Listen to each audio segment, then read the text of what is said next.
көп кезде мына осы қара балды сіздерге ұсынып жатырмыз, айтып жатырмыз, керемет өнім алыңыздар, ішіңіздер деп. Енді бұның кереметтігі, құндылығы неде? Бұл қара бал қабынуды жеңілдетеді, тастарды шығарады.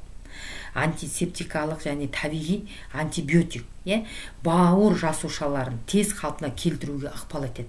Иммунитет процесін күшейтеді. Тірек мына біз сүйектеріміздің мықты болуына және байлауларын зақымданған қалпына келтіруге ықпал етеді. Және жалпы мына сахарный диабет деп жатамыз, қантты қалпына келтіреді. Кез келген тері ауруларына, аллергияларға қарсы өнім. Бұл қара балдан тіпті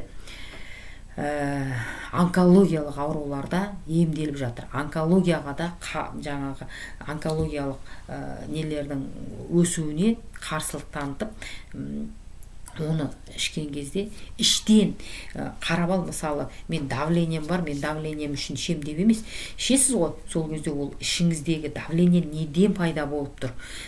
Ол жаңағы бауырыңыздан ба, өтіңізден ба, жоқ әлде бүйректен ба, соны өзі сол іштен табады да, соны емдейді. Одан кейін емдеп қана қоймайды, оның жазылуына алып келеді. Егер де сіз қара балды қалай ішу керек екенін жаңа айтып кеттім, сол методпенен ішіп 4 ай ішсеңіз, 4 айда сіздің клеткаларыңыз қайтадан қалпына келеді. Жаңағы өзінің табиғи өніміне келеді. Сондықтан мына қара балды сіздердің барлықтарыңызға ұсынамын. Әр үйде осы қара бал болу керек.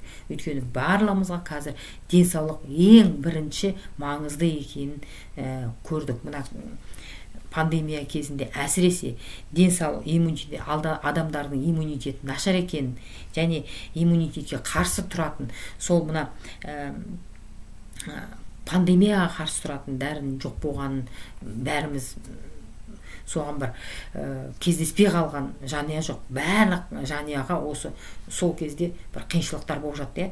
Барлық адамдар бір-бір аунап тұрды. Иммунитет мықтылар күресе алды, иммунитет нашарлар өздеріңіз білесіздер қандай жағдайда болған. Сондықтан мына қара балды алыңыздар, ішіңіздер, өздеріңіз ғана емес, туысқандарыңызға айтыңыздар, көрсін, білсін, ішсін. Дәл қазіргі таңда барлық ауруға ем, бірақ нәрсе осы қара бал болып тұр.